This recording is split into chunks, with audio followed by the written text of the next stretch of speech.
You are listening to the Global Psychosis Network. Welcome, ladies and gentlemen, boys and girls, children of all ages, to the greatest podcast ever heard. I am one of your hosts, Mike Check. I'm Jimbo Trashy. I'm Scott Gaisford. And tonight we'll be entering the world of professional wrestling from an insider's point of view. We're going to bring to you the news and results that you could have found yourself by going on the internet. But we're hoping that you appreciate the assholes that we are for what we are. Believe it. And would rather hear it from our mouths. But wait, hold on. Doink's dead. Well, way to kill everyone's mood, and it might be old news right now to a lot of you guys, but we actually had to cancel a show we did a few weeks back when this actually really happened, so we figured it was, a responsible thing to do. Apropos. Yeah, to bring it up and show our love and condolences for the greatest clown in the industry. What was his finisher? The whoopee cushion? I think it was. Yeah, he had the a move butt called bomb. the butt bomb. It was like a frog splash, but he just fell on you on his ass, right? With his butt. Yeah. Yeah, instead of doing it was Fandango, but with his ass. His Fandango's finisher. Well, it was but kind with of his like ass. the bonsai drop, but fucking, off the top rope, and I always liked Doink. I thought he was. I mean, as a heel. I liked Evil Doink. Yeah, evil Doink and Dink. Yeah. One of my most recognizable storylines, or whatever you want to call it, with Doink was WrestleMania 9, I'm pretty sure. Caesar's Palace, Las Vegas. And he fought Crush. The Crush, Demolition Crush, or Crush Hawaiian Crush? It was Hawaiian Crush. Hawaiian Crush. But that's the same guy, yeah. But I'm right, yeah. right. And I'm pretty sure that was the first time we saw Dink. I'm not positive. Is that when he came out from underneath the ring? Yeah, and then he had, and that was I think, maybe not Dink, but I think it was when we saw the other Doinks, the multiple ones, because I remember after Clown car shit. After Crush beat Doink up or something like that, like the other guy came from under the ring and they fooled everyone. What's going on? And they pinned Doink, and I remember them being in the ring, and they were acting like they were looking into a mirror, and they were moving their hands the same way in a wave, and doing the other hand and laughing at the same time. It was classic. I remember in the Nintendo video game of WrestleMania that one of Doink's moves was he went to 4 doinks. He had really? Yeah. How cool. It was one of his moves he went into a hologram of 4 doinks and one of them would hit you. Yeah. Or something like that. That's cool. I remember when I was younger, when you're a little kid, you like all the faces or whatever. Doink was probably one of the first heels. I was like, actually, I like the heel. I'm kind of glad he's whooping Crush's ass, because I thought Crush was the most bland, fucking boring face of all time. Sure. Dude. Just orange and pink and purple Hawaiian Crush. It's named after a soft drink or something. I just didn't like it. I kind of liked the finisher, though. How he would crush your head. The skull crush? Yeah, and he would lift you up off the ground kind of with it. And slam your ass on the ground. Yeah, that was kind the of finisher was pretty dope. Wait, but you're right. So, Dink, was that Hornswoggle? No, definitely not. I obviously have no previous knowledge of this, but thinking of it, Hornswoggle's been around forever. Well, how old is Hornswoggle? He's younger than us. No, I don't know about that. I mean, he's probably... You think he's in his early 20s? I'd say from 27 to 34, maybe. I mean, you never really know with midgets, Yeah. Fucking tricky bastards. Deceiving. You know what I mean? You never really... They kind of stay... They get to a certain point where they're fully grown, and then they never change. They stop getting taller. Wait, what? But, what about you? What's your favorite Doink moment? My favorite Doink moment? Scotty? I would have to go with, shoot. Was it Big Boss Man that he fought one time?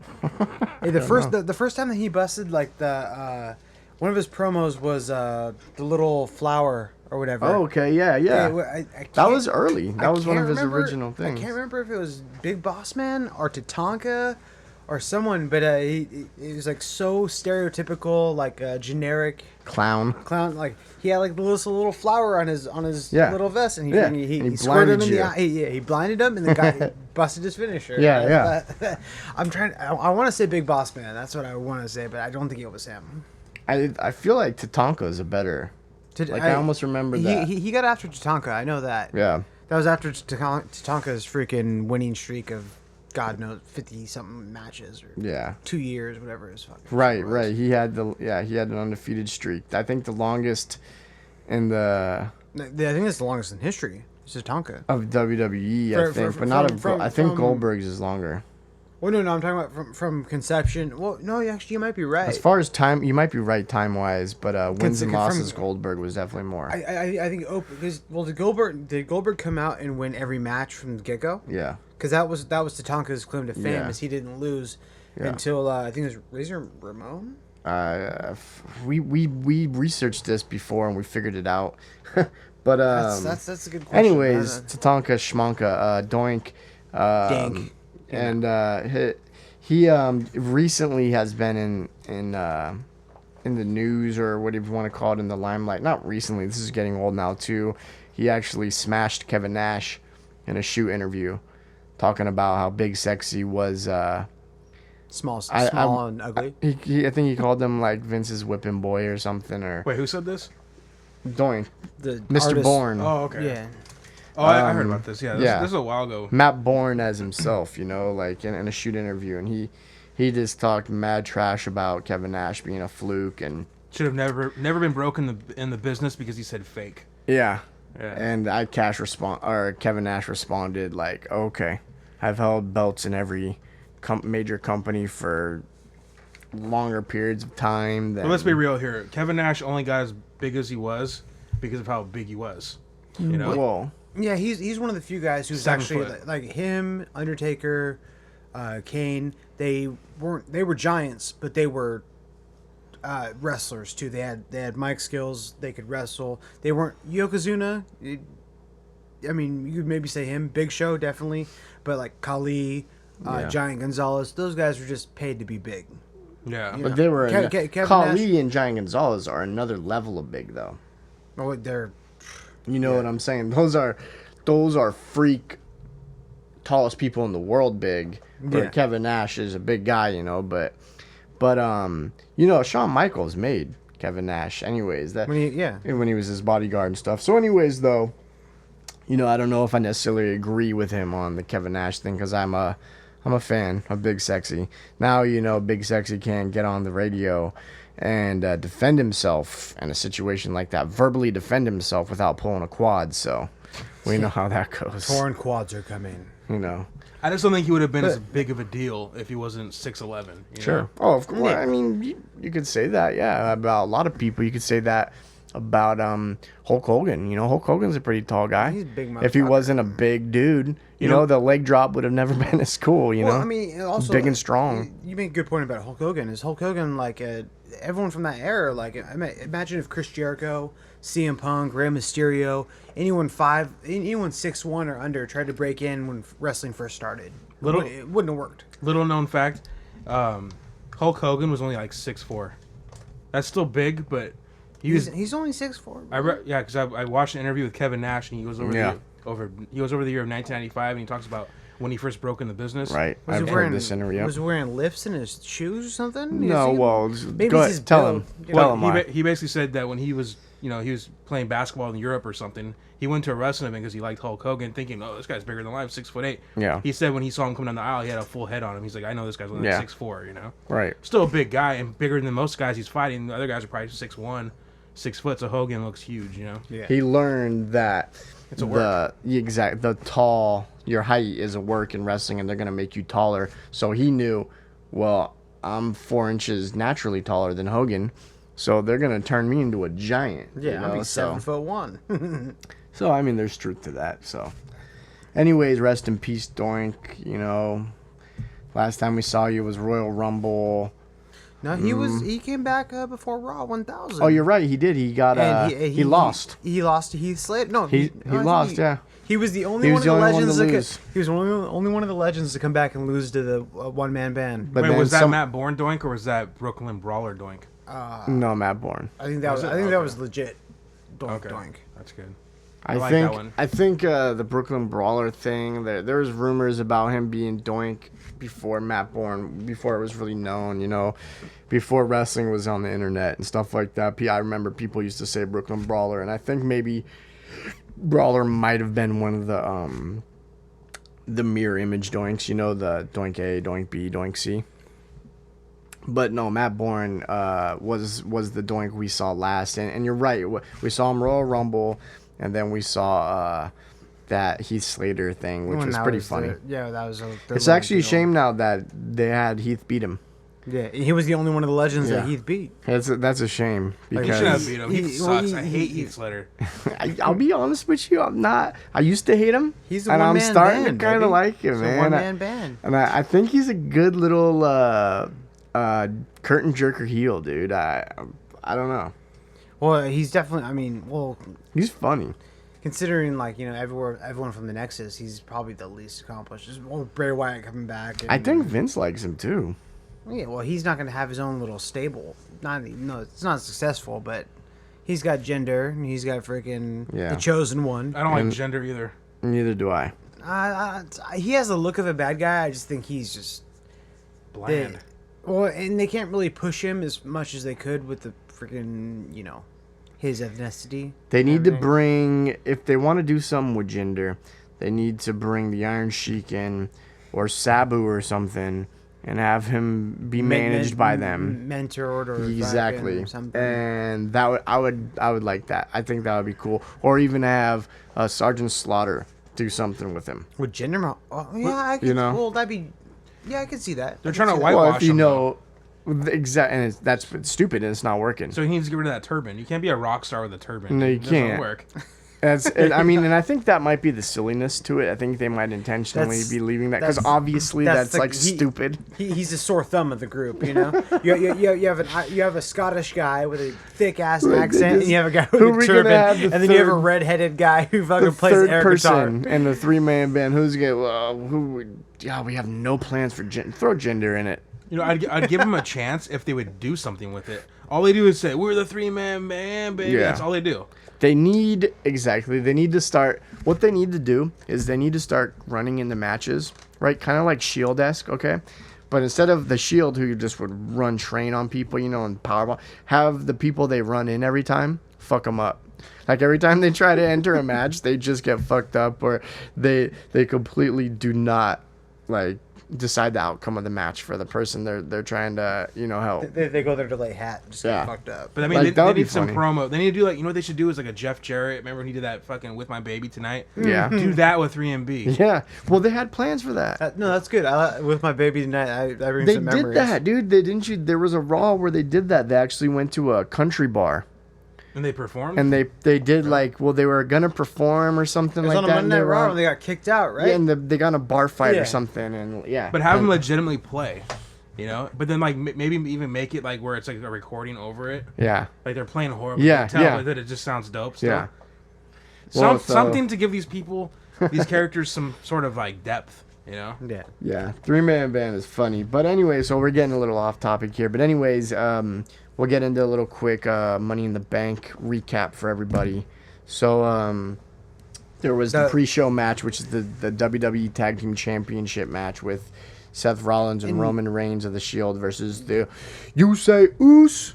I say Ooh. I think I fucked that. It was backwards. Yeah, I think I'm supposed to say Oos and you're supposed to say Oos.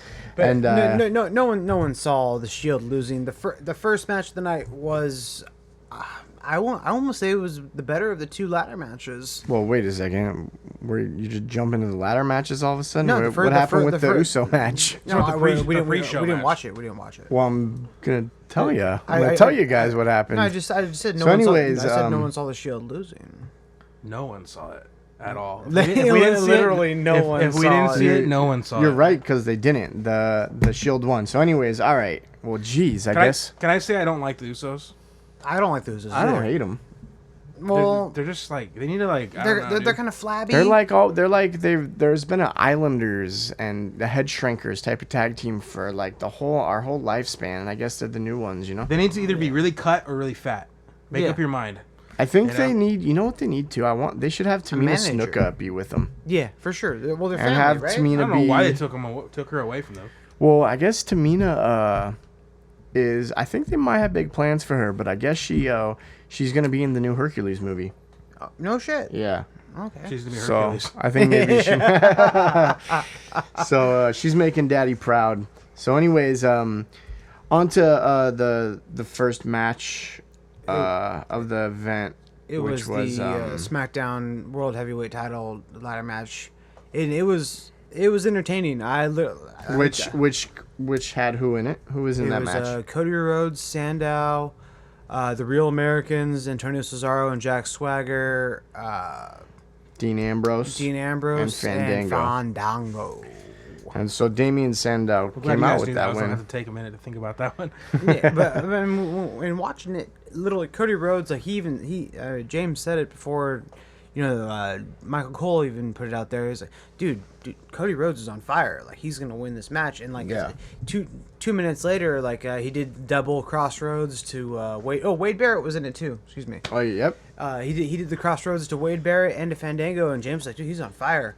He did the moves. Michael Cole was like, Cody Rhodes is on fire. That was the best I've ever seen of Cody Rhodes.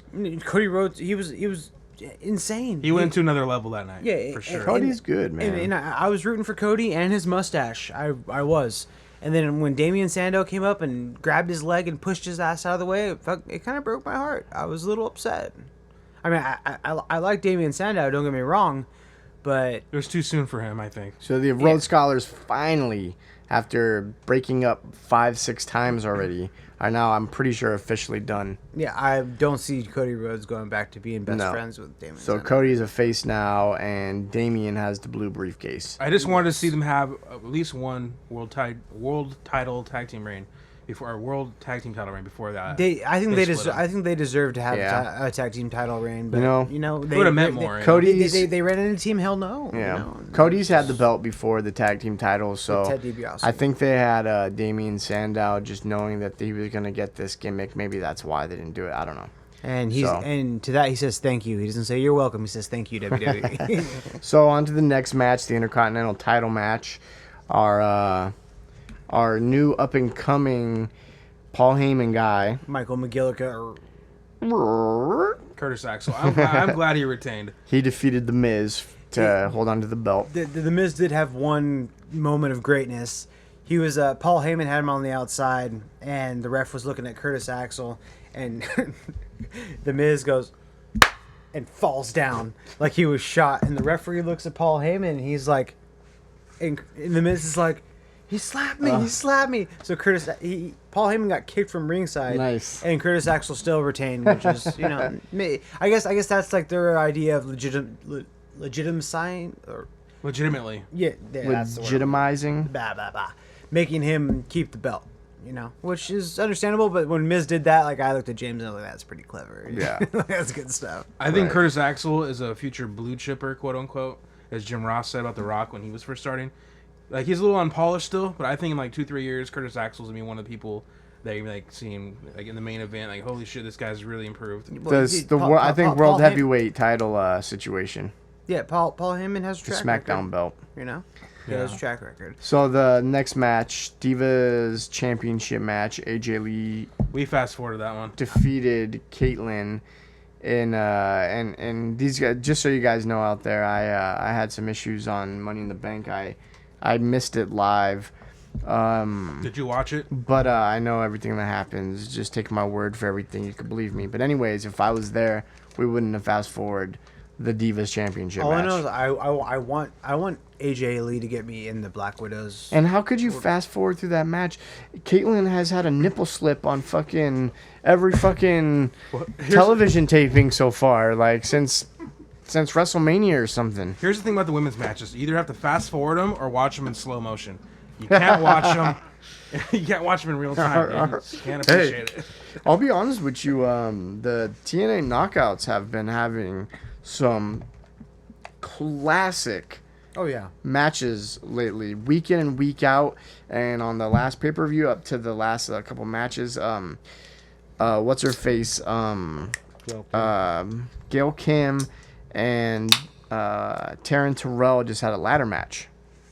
And by all means, it was a entertaining, good match. They were hitting spots off of ladders. They were connecting the ladders in random weird ways and climbing on top of them and doing moves off of them. And no doubt. But anyways, we'll maybe get into some more TNA Knockout stuff later. But so we'll continue. AJ Lee is still the Divas champion. And the next match was Ryback versus Chris Jericho. Jericho's worst match in a long time. Yeah, Really? So Ryback just... Was it... Whose fault was it? It was Ryback. It was classic. Like Jericho's just putting him over. Ryback missed spots. Ryback came into the match having had quit in a match on Raw or SmackDown because his leg was hurt or something. It's just Jericho's on his way out, and he was just doing. He's putting him over. But We'll get into that later too, Chris Jericho. But it wasn't that entertaining. okay, so Ryback won. He's just too stiff, dude. Like Ryback, I mean, if you had his action figure, like, it wouldn't move right here. You know what I mean? It's just like It would only move at the shoulder area. It wouldn't move. His forearms wouldn't go. Yeah, it wouldn't move at the elbows or the knees. He's just fucking a stiff. Like, he's just hard to work with, dude. Yeah. I think John Cena can pull it off because he's more of a muscle-bound dude that's more power-based. But with Jericho, you have a little more finesse to have a good match. Yeah, for sure. Jericho can usually pull it out of people that are not that great. But Yeah. Ryback's just too green, in my opinion. Yeah. Well, Jericho's usually the maestro in a lot of his matches, anyways. He's very.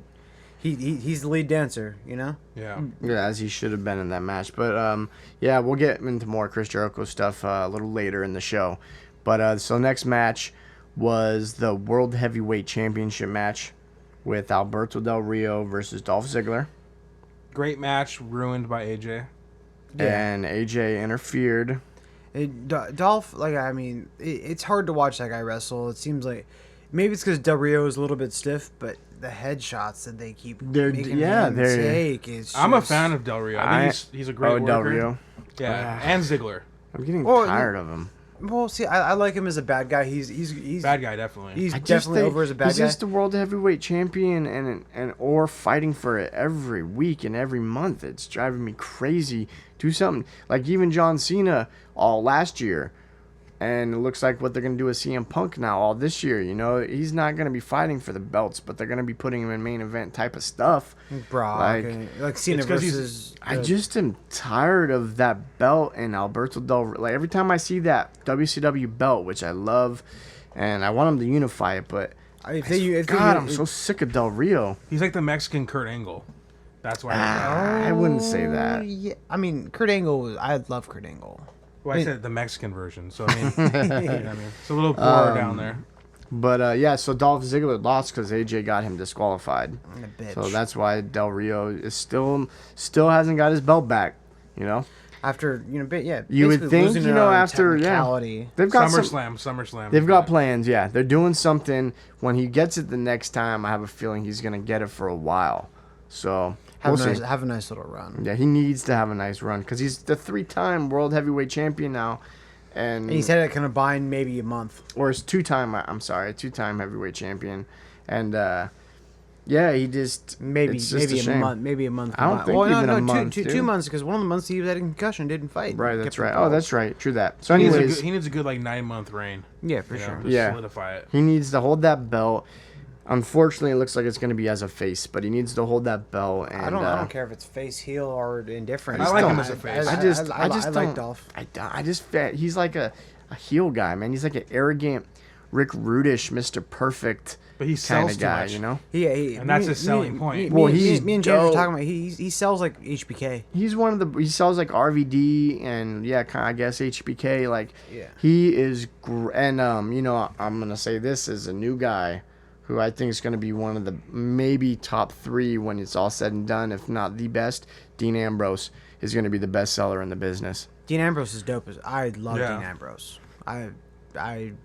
He knows. But so anyways, on to the WWE Championship match. John Cena defeats Mark Henry. It was entertaining. Makes him tap. how Caitlyn tapped. Caitlyn kind of like held on, and she gave like the little. She was reaching for the ropes. No, she got tapped out in the middle of the ring, and so did Mark Henry. But Mark Henry like got to the ropes. Cena pulled him back, like almost got to the ropes, pulled him back like twice, and as soon as Cena locked it back in, it was at least Caitlyn was like trying to hold on and fight it. Like they made Mark Henry tap like a bitch. Oh, so you're telling me that Caitlyn and AJ had a better match than Finishing sequence, yes. the climax? Yeah, the climax, yes. They should have given it to him. But I want Who, Mark, Mark Henry? Yeah, You think he should have been the number one guy in the biz? He deserves it. After all of his, he's a transition champion. Obviously, I'm not saying he should have that fucking CM Punk reign, but I mean, let Daniel Bryan beat Mark Henry for the belt. You know? Yeah, Mark Henry. I respect Mark Henry. I think he deserves WWE title for a night, a week, whatever. It doesn't matter. But to make him tap like that makes him look like a bitch. It's kind of like a career achievement. Mark Henry, I think, deserves WWE title at least for a little bit. You know, he's. I mean, it's believable that guy would hold it. He's fucking huge. Probably fuck up most people in the locker room in a shoot. Yeah, in real life, come on, the guy's 400-pound, world's strongest man. He should have at least one reign in his. Yeah, I tapped out. And he'd make all y'all tap out too. Bunch of puppets. Well, yeah. See, but now he's coming across as a face because like the Shield came out and effed him up, and he's gonna go after the Shield. You know. See, I'm gonna throw this out there right now, and I'll give this shout out to Kurt Gaisford. That's the true number one Mark Henry fan. If not Kurt Gaisford, Brian Webb is right up there too. And I still to this day like Mark Henry. Just like the Big Show, I've gotten used to him. He deserves to be in the business. I accept him there, but I just I never been big on him, especially being the numero uno. So if Great Khali can hold the belt, why can't Mark Henry? Mark Henry can and did hold the same belt that Khali has held. I remember the day, I believe it was at SummerSlam a couple years ago, when Mark Henry defeated Randy Orton. Mike was in there making us dinner or something for a pay-per-view, and Mark Henry won the belt, and he stopped making dinner and had Laura go in there and finish up dinner, and he came out and he goes, "They just gave the World Heavyweight Championship to sexual chocolate." and he was like, "Laura, can you go in there and finish the tacos or whatever he was making?" Can you guys just go home? He was so pissed. He was so pissed. He was like legitimately pissed off. But Kurt Gaisford and Brian Webb, shout out to you guys. You guys are hardcore Mark Henry fans. I respect Mark Henry massively. Your day will come. Dude, Mark Henry is the best. He's at the top of his game right now. Best he's ever been. I was never a Mark Henry fan. I always thought, man, this guy fucking sucks. Clear up until probably like 3 years ago. Yeah. 2-3 years ago when he started feuding with Big Show and they broke the ring. That was that was a good moment. And I was like, dude, this guy's actually starting to get entertaining for once, He was always kind of funny. Well, but I mean, I just never saw him as entertainment value. He's funny. I mean, it's like I said, he's growing on me. That's what I do. I just don't know. He's a transition champion. Yeah. So, anyways, Mark Henry loses, and nope, all you people out there, John Cena haters, he is still your numero uno WWE champion. I want him to beat Hogan's record though, Cena, with the longest reign. Don't you dare. Consecutive reign, like consecutive days held, combined days. I mean, yeah, combined. He will not. Is he close? He won't beat. He'll beat Hogan. No, is he close? Hogan had the belt for like 2 or 3 years at one point, didn't he? Here, let me bring this up real quick. Yeah, but John Cena's held it more times than Hogan. No one's gonna beat CM Punk's modern day record of 434 days. No one ever will. No, I don't care about the modern day. Ever, yeah, someone will. No, we'll see who, but from here on out, I don't see that's very realistic. People got pissed that CM Punk had it for that long. Combined days total, I could see John Cena. Yeah, definitely. Getting John Cena's gonna be WWE champion when we're in our fucking retirement homes, dude. No. Get used to it. He is modern day Hulk Hogan. Okay. Until he turns heel, I don't want to fucking be a part of it. John Cena has 1,161 days as champion. Hulk Hogan's got 2,185. So I mean, he's 1,000 days. That's a long time. That's a long fucking time. But man. if you just give it to him like 4 or 5 months every other year even, because he's young, dude. Cena's got at least 15 years left in his career if he doesn't get hurt. Nothing too crazy. Yeah, you're right. So it's possible, but I want to see it, dude. John Cena deserves to be above Hulk Hogan. Hulk Hogan's such a Is fucking... that Hulk Hogan? Is that the WCW title? Just WWE. That's just WWE title. He held it for that long, huh? 2,185 days. Because, well, you know what? He got all that time because he held it for like fucking like 2 years or something before. Well, like, yeah. Like way back when, before he even really got popular. Once he got popular, that's when they started dropping it on him. You know, he started dropping it, and like Randy Savage So like got the it. Sheik and fucking. But before that, he held it for a good amount of time. He won it from the Iron Sheik, his first one. Yeah, but during that time, he held it for. I mean, that was like a 2-year run. He just wasn't that popular yet, and then he got popular. I think after defeating King Kong Bundy. Well, they do what they did with him. What they do with John Cena now is they go, well, when all else fails, put the belt on Hogan. Yeah. Till we find someone else to come take it real quick, you know, like or a storyline to develop to where right. That's what happened. Because when Ultimate Warrior took the belt from Hogan, it was supposed to be the passing of the torch, and the Ultimate Warrior was supposed to be the guy that they keep putting it on. And then when Ultimate Warrior held Vince McMahon hostage, we're gonna get into more Warrior stuff in a little bit. Give me some more fucking money. Do it, Vince. Or the Warriors will ruin you. And what I remember hearing from all the stuff about that from the past is that Vince didn't necessarily want to do it, but when Warrior did that, he basically had no choice.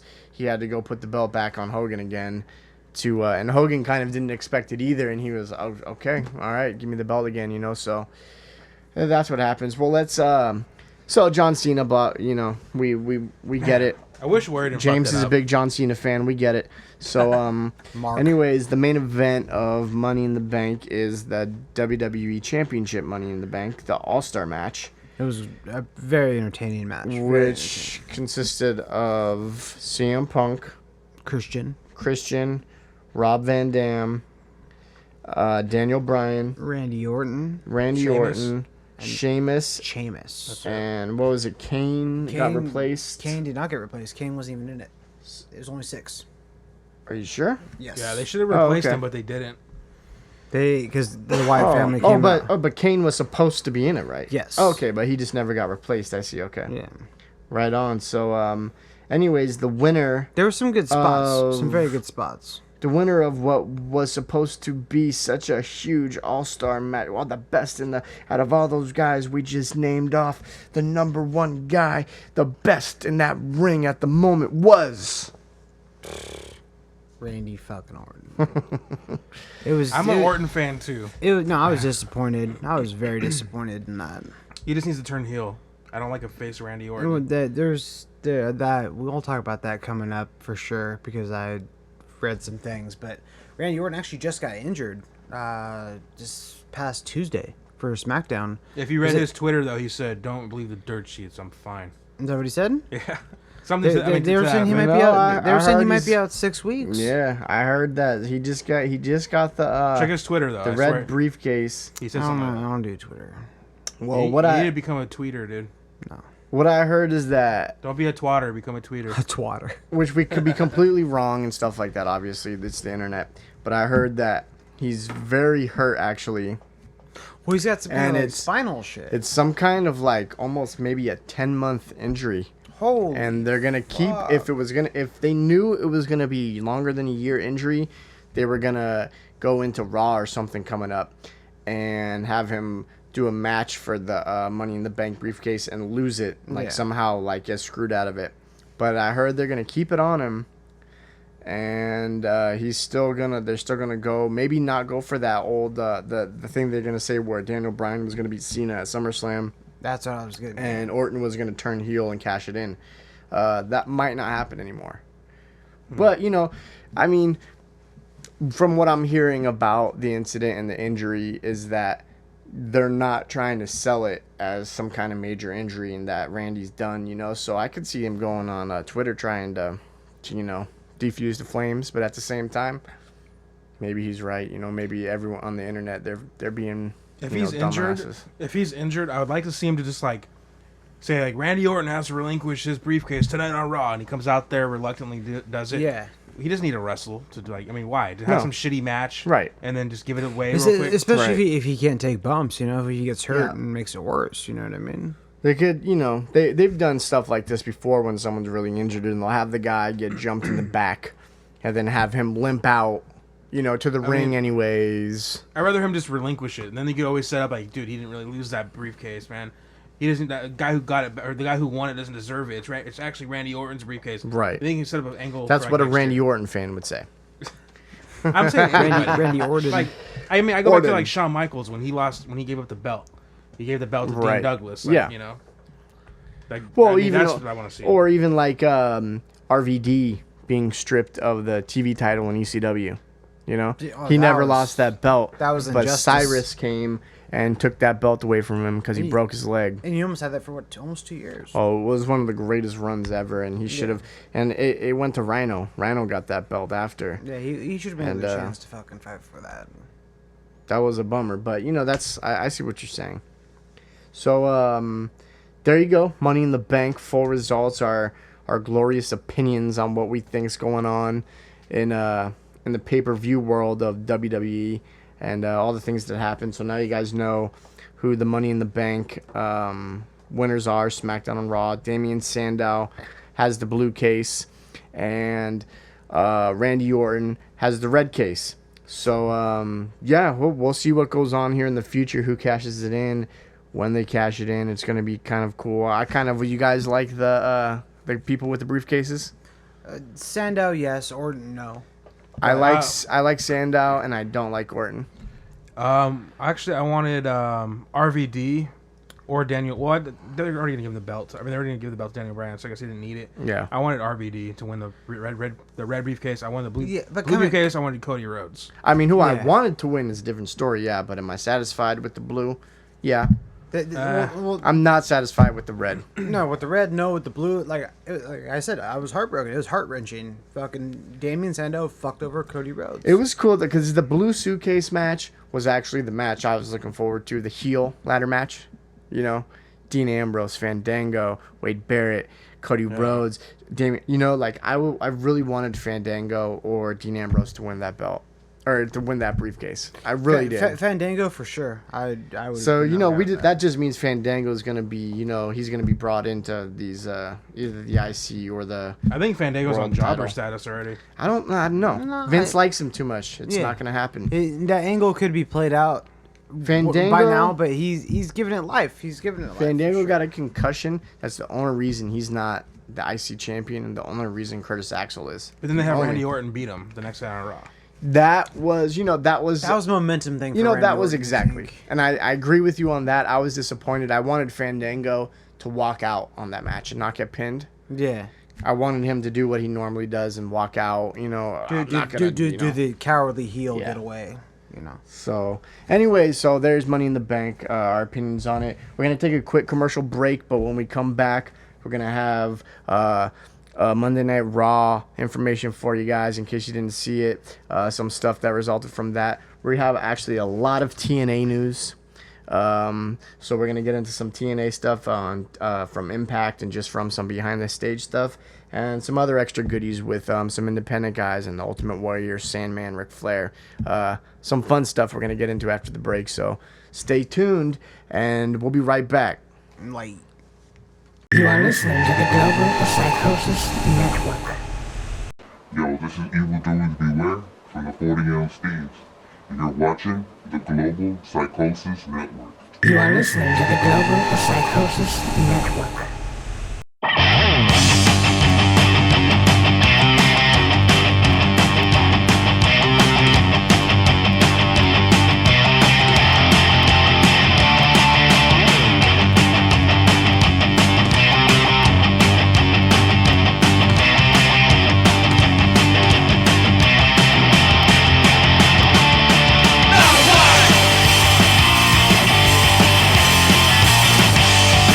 No one!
You are listening to the Global Psychosis Network.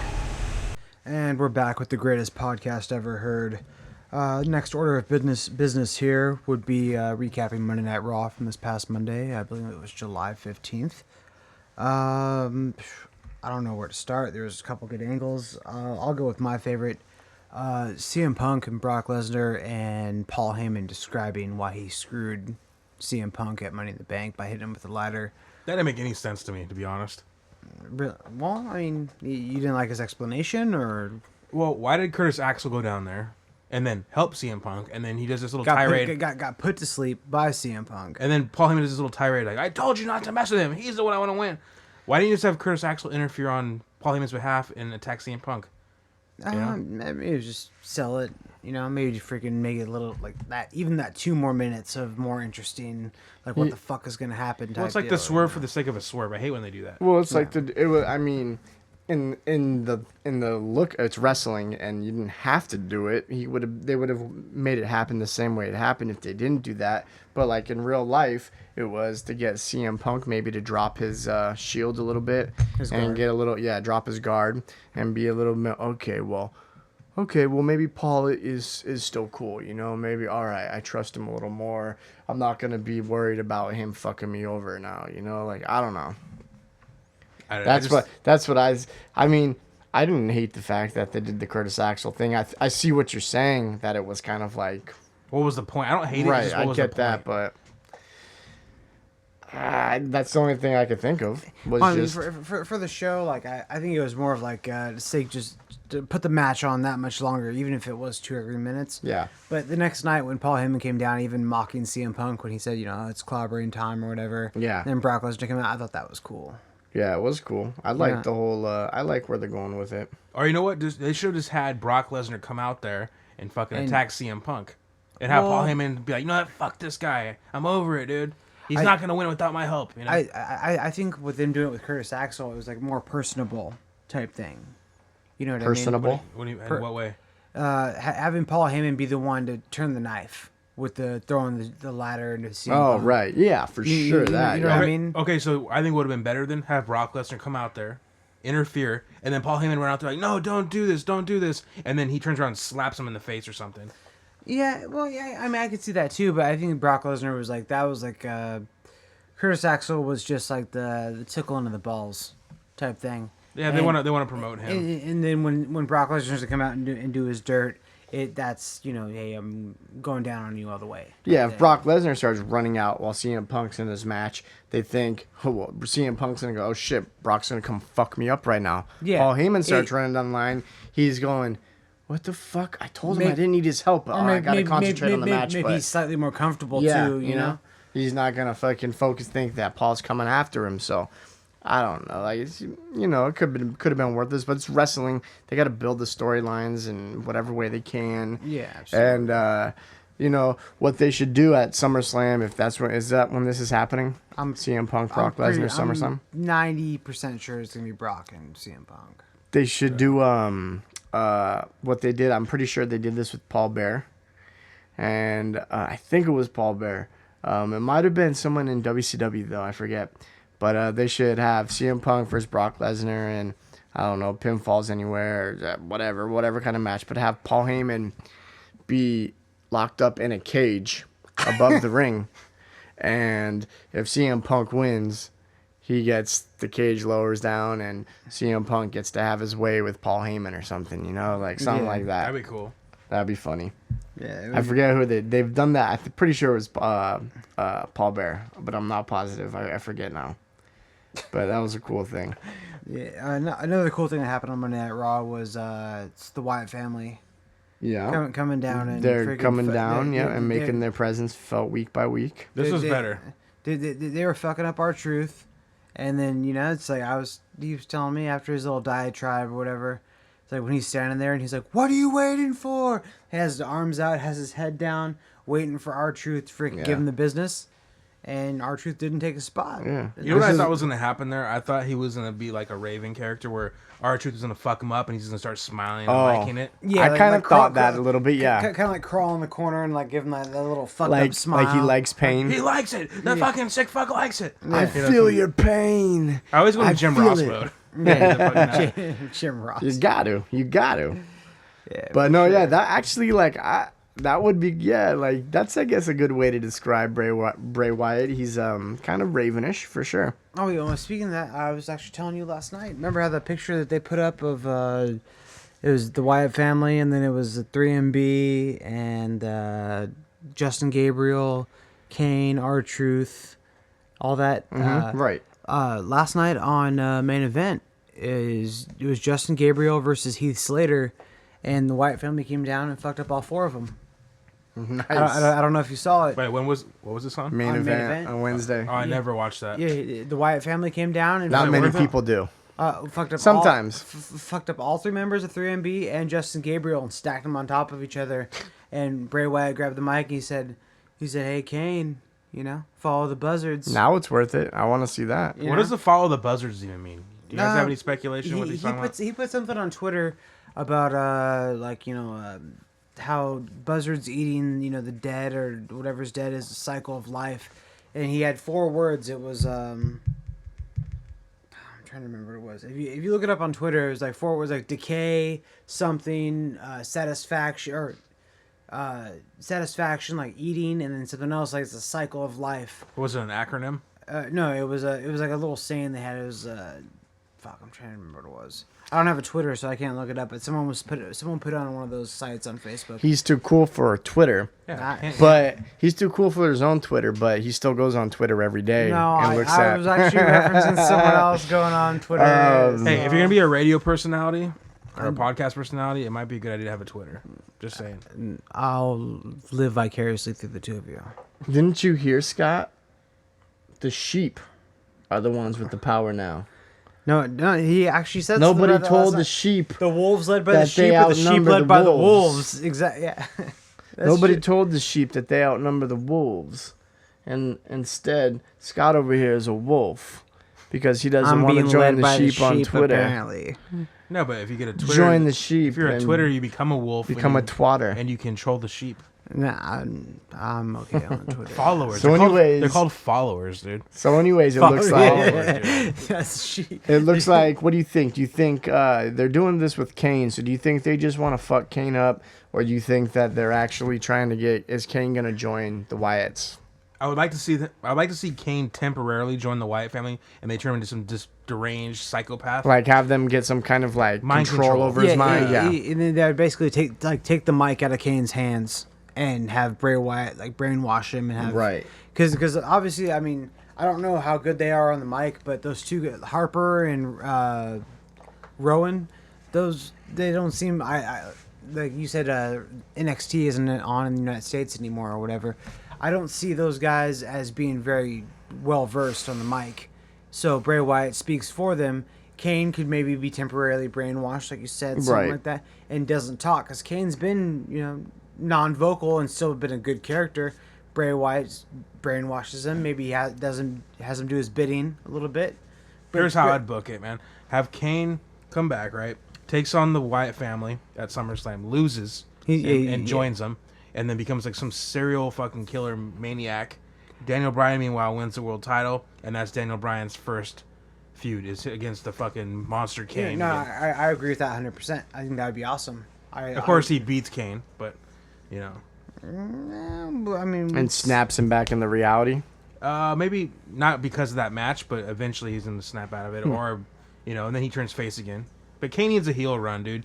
This face thing is played out. Kane deserves one more title run for sure. Not yet though, because I think Kane's still got a few more years. But Kane's 44. Yeah, but he's healthy, and he says he wants to go for a few more years. He's going to be our 62nd president of the United States. He's gonna be president at 100 years old. No, I don't know. Oh, Everyone likes Kane and stuff like that. Scott always tries to, like, you guys don't know, we watch We have different televisions on it in our studio, and we always put wrestling on. You know, it's all old school stuff. Right now, it's an old WCW Nitro, it looks like, or Halloween Havoc or something. Halloween Havoc. And Scott always like interrupts the show to go, "Oh, look at Rick! Do you see Ric Flair over there?" Like when we're talking about something important, we're talking about something important. He goes, "Oh, hold on, just look at Ric Flair. Look at Tori Wilson." I apologize. He looks at me too. None of you viewers will have any idea, or listeners will have any idea what it is. But just so you know, when that'll probably happen for the eternity of the greatest podcast ever. That's gonna be my shtick. I always think like, what is my PC on fire? Like, what's on? What's he looking at? So, There's flames coming from the TV behind James. Anyways, back to Raw. Yeah, so the Wyatt's cool stuff. But anyways, what do you guys have to say about RVD's return and then therefore his match on Raw with Jericho? A great match, right? Great match. That like even with commercials, I think that was still There's like 3 commercial breaks. Yeah, weird. of wrestling time. That was still about a half-hour match. That's what I love about 3-hour Raws. People always complain, "Oh, 3-hour Raws are too long." I like it. What do you mean? That means you get longer matches, asshole. Why is it too long? Like, because they're too fucking especially with jerking their dick. Especially in the age of DVR.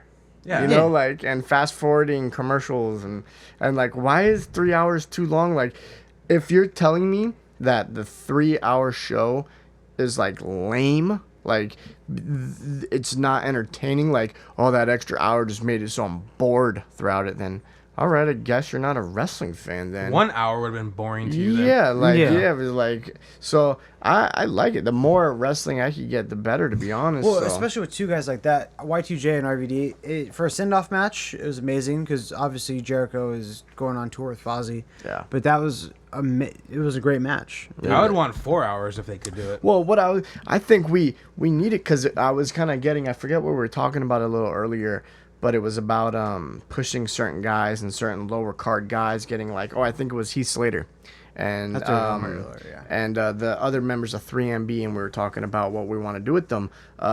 Anyways, my point was gonna be basically like there's just not enough time to give all these guys, a part of the show. There's not that much time to develop these storylines because this guy's got to be on tonight for sure, and this, CM Punk's got to be, and the Wyatts now got to be on every week, and it's like, there's just not enough time in all these events. They added main event, but they don't do anything with main event besides put mid-card matches on. Like, they don't do anything special with, like, if you miss main event, you didn't miss anything that's gonna make you, when you watch the next episode of SmackDown or Raw, go, wait, I am so far behind. What happened? I missed that, Yeah, it's a random match, no storyline development. Right. Excuse me. They should have a 4-hour Raw. Make the first hour of Raw just like all the guys that are coming up. The ones that, like, yeah, they're gonna have a storyline that matters, quote unquote, maybe in like a year. But in the meantime, let's just have these like lower card guys fight each other or battle each other, and then see who stands out. The one that stands out of these, let's say, 10 dudes that wrestle every week on the first hour Raw. Okay, this guy's pretty dope, man. We should probably move him up to the second hour.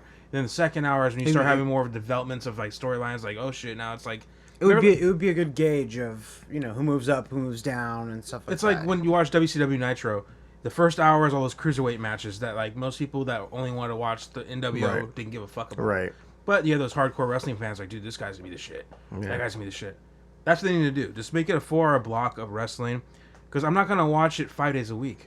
Just make it one block where I can sit down, drink my beer, and watch that shit. You know what I mean? Yeah, I mean, that's cool, and I don't know if I necessarily agree with that.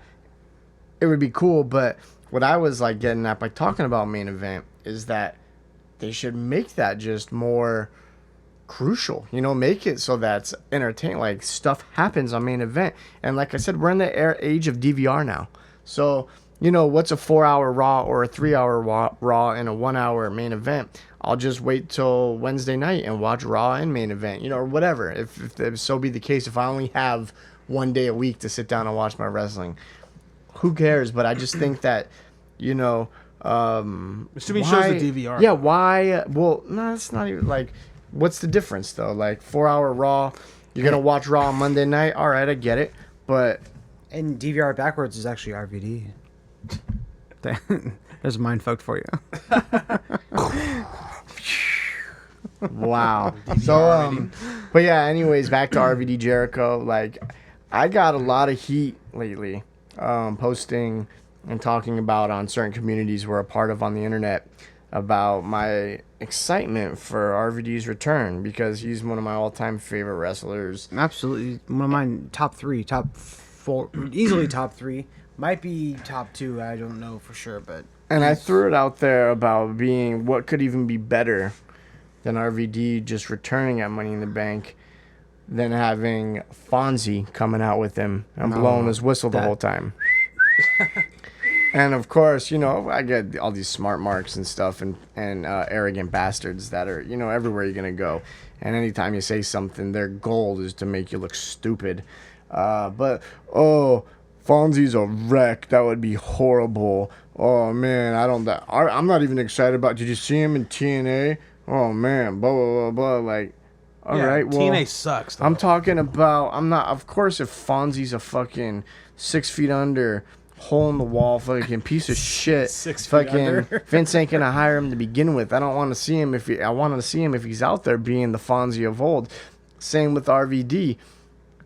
I saw him in TNA. I guess, of course, what I know about RVD is during his TNA run, he completely lost faith in the business. He got tired in WWE. He got tired of the work schedule and traveling.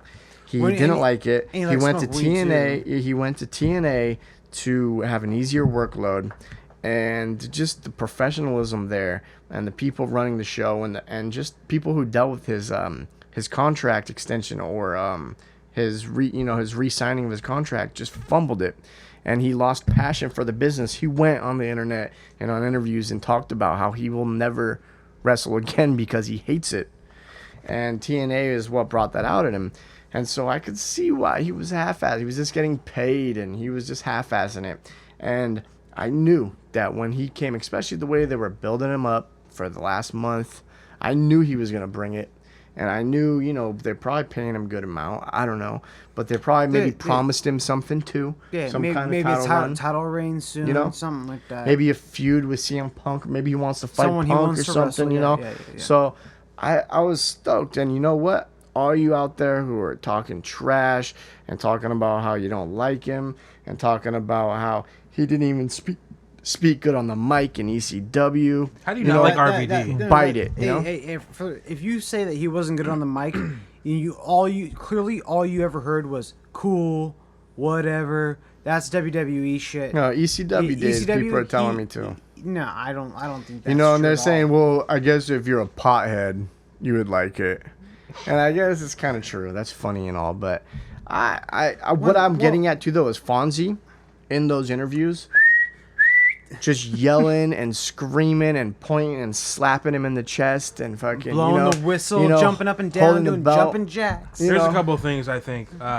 Fonzie, first of all, I don't think he'll ever be on WWE TV because he's not television friendly. Because he's got fucked. He's just an ugly fucker. He's old. That's why he's old, and I think he's doing the booze. He's got fucked up teeth. I think he's doing the booze and the paraphernalia and stuff now, so Okay. I think he's worn down. But also RVD, that was a dream. That's all. who he is. Like, why would you want him to be some angry meathead? You know, like, there's already angry meatheads in WWE. Right. He's who he is. Makes him different. RVD, You want him to be cool on the mic. When he cut that promo for the first one night, or was it the second one night stand? No, the very first one night stand, when he couldn't be a part of it because of his knee injury or whatever. Oh yeah, that was a shoot. That was a shoot, excuse too. me. That was one of the best freaking wrestling moments of my life. Like he's like, let me tell you, this hurts worse than not being able to be at whose ever wedding or Booker T's wedding. This hurts worse, whatever. And he was speaking from the heart. He's like, this isn't the guy who's gonna on the mic and say cool or whatever or okay. I'm speaking from the heart. And he was like looking up at Bradshaw, Kurt Angle, all those knuckleheads up in their the ECW arena freaking the balcony or whatever. Right. That if you don't think RVD was good on the mic when they gave him a shot, you're a knucklehead. You don't know what you're talking about. When they let him speak. Yeah, and that was all from the hip. He even said, I'm not going to get out here and say, cool, whatever. He was speaking from the heart, and it was one of the best freaking moments of him being on the mic ever. It was one of the best parts of that pay-per-view. Yeah. You know, and the next one night stand, not only did he cash in Money in the Bank, only person to cash in Money in the Bank in advance and that far in advance, a month in advance, and you know what? He backed it up and he whooped. I know he got a helper from Edge, you know, when he was wearing the little whatever. I don't give a fuck though. That made me happy as shit. That was one of the dopest starts to any wrestling pay-per-view ever match. Right. Like he comes out, everyone loves him. John Cena comes out, throws his shirt in the crowd, they throw it back at him. Right? John Cena tries to throw it to the other side, they throw it back at him. Yeah. It was amazing. It was so dope. Like it was like that was like that's another reason why I thought RVD was gonna win the red briefcase, because it was in Philadelphia, you know, ECW crowd, you know, he was coming back, but like to give him something like that, that would be a lot of faith. No, As you can see, we're a bunch of RVD marks. Yeah, it would be an overt showing of respect and love to RVD. You know, he's gonna have to earn it. I did think it was cool though when he came out though, and like they did all the introductions, and he's in the ring and he's looking at the other 5 guys and he starts doing the RVD and they start beating the shit out of him. I thought that was cool.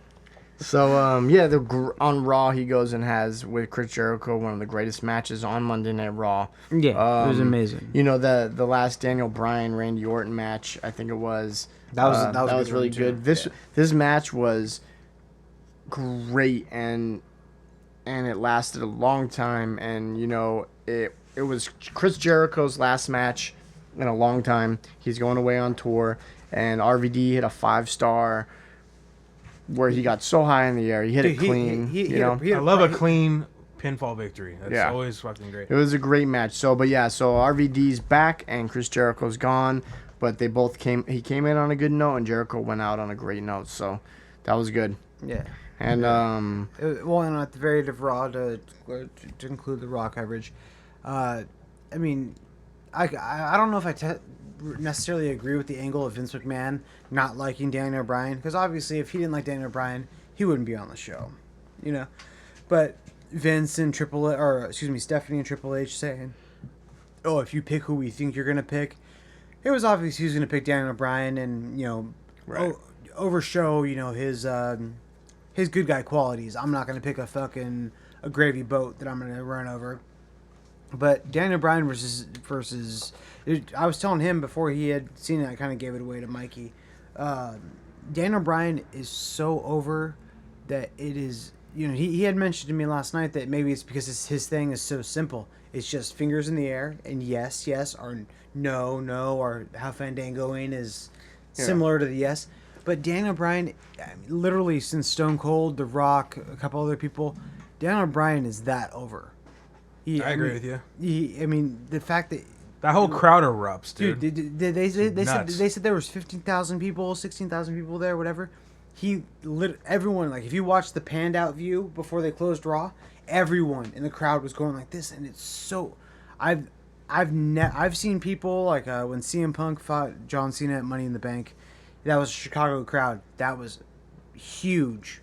CM Punk, 95% of the people. They booed John Cena out of the building the way they booed John Cena out of the building when he fought RVD at the second one night stand. That biased, but everywhere Daniel Bryan goes, they are going yes, yeah. It's retarded how over he is, and the guy is 4 inches shorter than all of us, and he's about our age, and don't get me wrong, I love Daniel Bryan, but he's the most unlikely person to fucking be that over. Yeah, it makes no sense to me how he's great on the mic. Yeah, and people say he can't cut promos. They're dumb. No, whoever says that's dumb. Yeah, and you don't know wrestling. His look too. He started growing the beard and he has a bet. He has a bet with like a baseball player. I don't like that Bieber cut though. He needs to shave his head again. Yeah, maybe. I think what he's doing though is just growing everything out, like without cutting anything, right? Isn't that what he's doing? He's just growing, like not giving a fuck. Man. Well, he's like Shaggy, you know. Yeah. Super Shaggy. And obviously, Brie Bella likes it. You know, when Brie Bella, that's what I saw my brother last night. Is that's what the stipulation for their SummerSlam match should be, is a night with the other one's girl, because they're both dating Bella twins, you know. Yeah, does it make a difference? Come on, you just fuck your girl, dude. That is, you can fuck my girl. It's the same shit. It's already an ongoing joke on the internet. Yeah, the winner of the match gets them both. You know, yeah, for one night, we'll see who's the winner of the match takes all. More tights. Hey, when they're out there picking, like, okay, who do you want to see me fight? When John Cena's out there, Zack Ryder looked like the most unmotivated fucking. Just get me off the stage. I saw that. Just release this guy. Already, He dude. was angry. Yeah. Is that He's is, just dude, such a. is that well, why wasn't Big Show up there? Is Big Show He's hurt? injured. But why does Zack Ryder think he deserves anything, dude? He's got the fucking cheesiest fucking gimmick. He's getting a lot. He's got a lot of Maybe- love on the internet, man. I don't know No, why. he has I a don't lot get of it. love on the I internet. don't get it. He has a dope move. The broski boot is a dope move. No, I don't Yeah. like anything he does. But Really? I that hate, was funny. I hate everything about Zack Ryder. He's right. my Randy Orton, Zack Ryder. I don't know if I hate Zack Ryder, I but you're don't- right. He was pissed. And then just a quick little end of Raw because we got to get on to some other stuff to get into some TNA stuff. But it looks like Undertaker is going to be not a part of SummerSlam. His shoulder is too messed up. He might have And- surgery again on it too. Yeah. He's So they don't literally- even know about WrestleMania now either. But He's literally becoming the dead man, dude. so just Can't to even throw move that out anymore, there. dude. So, anyways, TNA Impact, which aired as we're recording this. TNA Impact is on tonight. We aren't gonna get too deep into it. However, we're gonna tell you the important thing that happened. And it is to me, it's a shocker. Chris Sabin cashed in his X Division title to get a chance at Bully Ray's TNA World title, and he won. Well, jeez, I give it away before the drum roll, but he won. Chris Sabin is the new TNA World Heavyweight I Champ. can't believe that. Well, I'm glad for him. I just can't believe it. Here's the thing: is I read it and I don't know. Like I mean, maybe we'll watch it when we get back to your house, something like that. But was it clean? I want to know if it was there any interference on either side? Was it clean? That's what I'm curious to know. Because we, just so you guys know out there, we live on the West Coast. So, I mean, as far as my cable company goes, for whatever reason, I get everything on East Coast feed. Except for the fact that my Spike TV and my TNA does not come on the East Coast feed. So by the time we had to come into the studio to record this, we basically had to use spoilers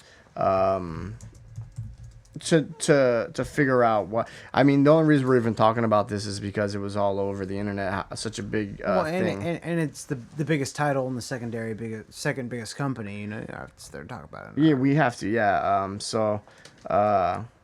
Yeah, that's why, you know. So we didn't actually get to see the match. We're just giving you the news, and it's kind of special because the whole fact of the matter is that Chris Sabin cashed in his X Division title, right? So they're actually doing now too a whole new X Division tournament to crown another. Wait, so X-Division is the champion. X Division title like the Money in the Bank contract? Yeah, yes. So No. Does he forfeit his belt? Yes, but it's not like what it is you're the X Division champion, and at Destination X Tonight. if you want, which is now they don't do pay-per-views anymore besides 6 pay-per-views a year. So every other month Impact is like a pay-per-view. So tonight was Destination X. At Destination X, the X Division champion has a choice to give his X Division title up and fight for the world title or not.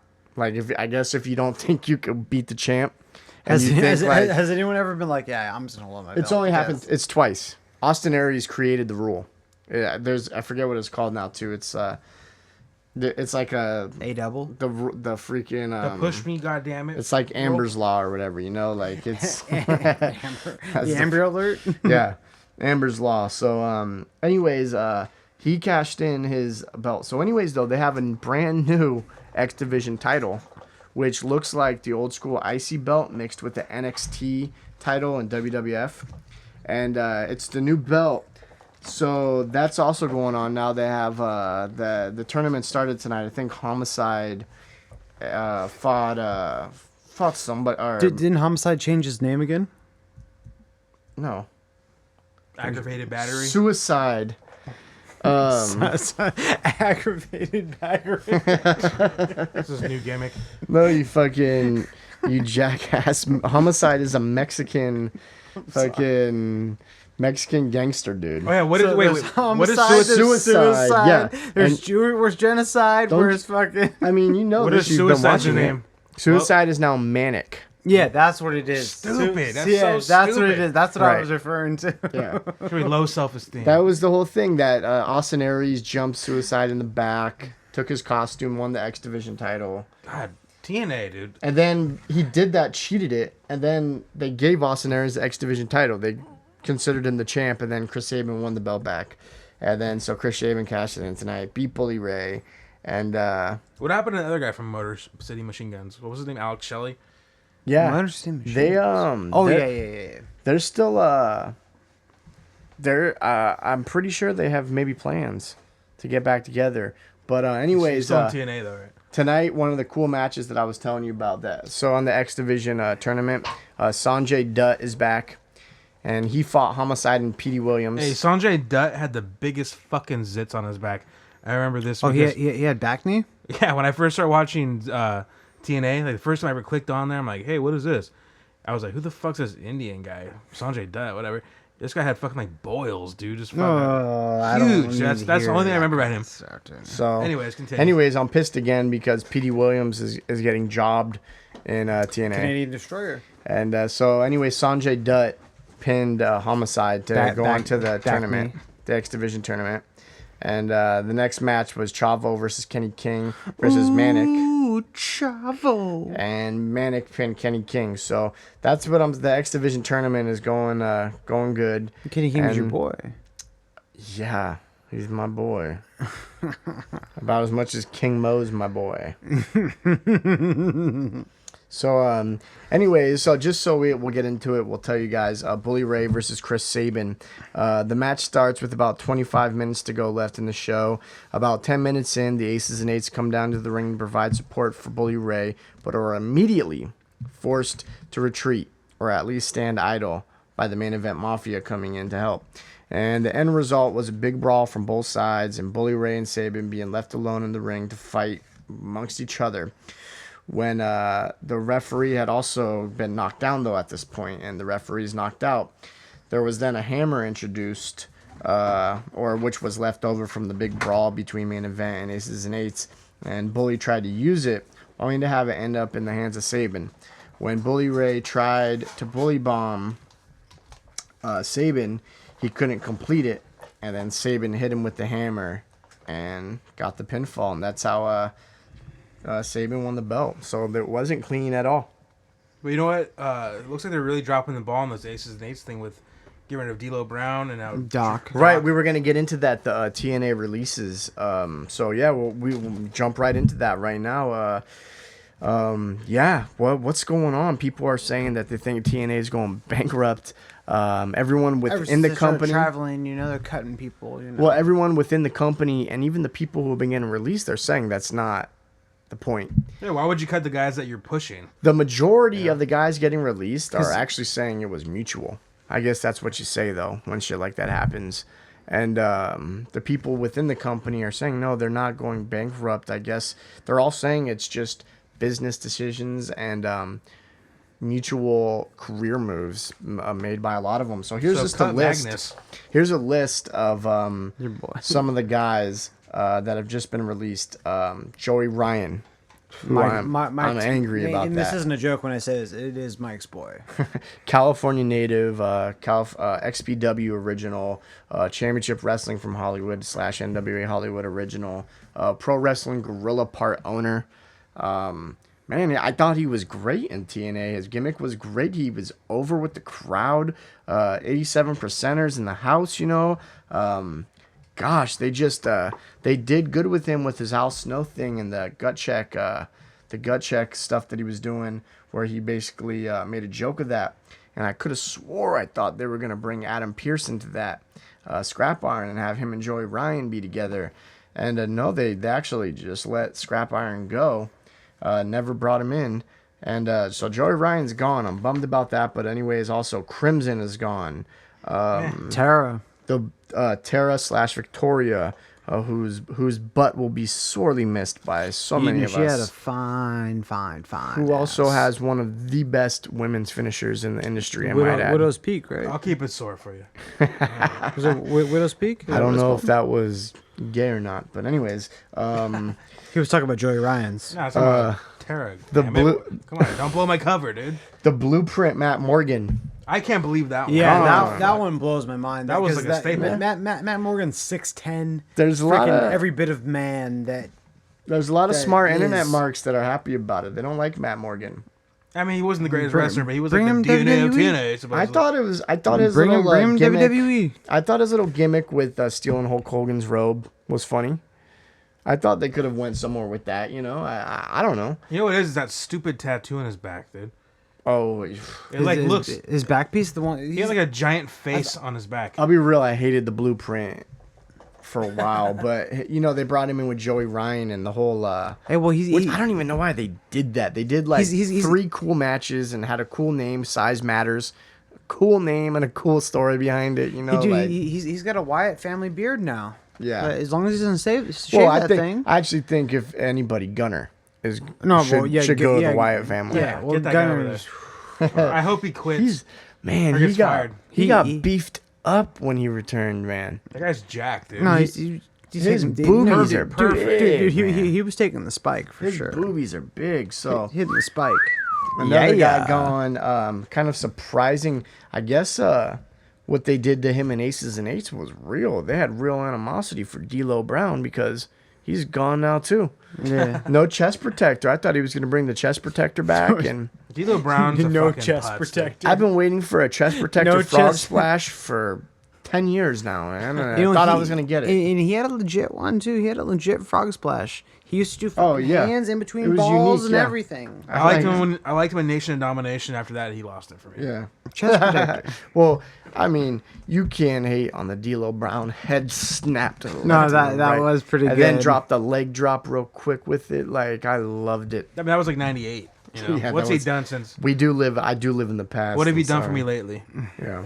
So also on the list, Taylor Hendricks, who they just brought in. Redhead. That's Who redhead. is such a I don't such a know. piece of ass. I saw. Oh my God. I think I saw one TNA with her on it, and Mike was like, "Dude, you gotta check this chick out. She is no joke, nails. Yeah. Nails. She was involved in She's as one hot of- as nails from WWF, or hotter.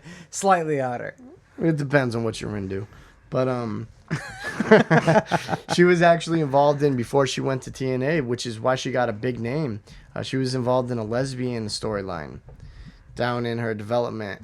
Yeah, she's a fire Dude, yeah, redhead, dude, and like she's cute, but like dude, come she's on, cute there, man. but it's her tits and her ass. When you see her tits and her ass and her TNA. gear, She's she's cute, got but she got a goofy looking face. that's she's got a redheaded face. You Like know? ginger. Redhead, you know, like gingers, yeah. gingivitis. She's got, it's not like she's got freckles or anything, Gingivitis. but she's got that pale porcelain skin. I and like that. I like It's that. more about her butt and her tits, and you know, like, anyways, Taylor Hendricks Boobies gone. and She's one of the tits. people who said she's the one who mutually agreed, because I guess what was going on with Come on. yeah, look at those boobs. No, she ain't ugly. She's just kind of goofy looking. No, she's goofy. She's a little goofy. cartoony. She's not like Bombay beautiful, pretty in the face. It's her body. No, her body is fucking. It's when she puts those puppies in tight Miss tops and put those bottoms on where half her ass is hanging out. I'm gonna show you guys who I think is the most beautiful women. Velvet Sky. Beautiful woman to ever be in pro wrestling. Velvet Sky. Uh, Or Sunny. Bring it up while I continue the list. I don't know if I said Doc Luke Gallows is gone, Yeah. and Bruce Pritchard. well, Bruce Pritchard isn't gone yet. Bruce Pritchard is. It's rumored. They're saying that he's next. I hope he's next. Dude. Fuck that guy. And if you know Bruce Pritchard, he's a guy behind the scenes He's a who's been fuckhead. on TV lately with Oh no, she's not number one. I love that girl, dude. was that Maurice? Yeah, Yeah. that's the hottest girl ever in professional Pull wrestling. up on Maurice, pull up yeah. from Playboy. She was in Playboy.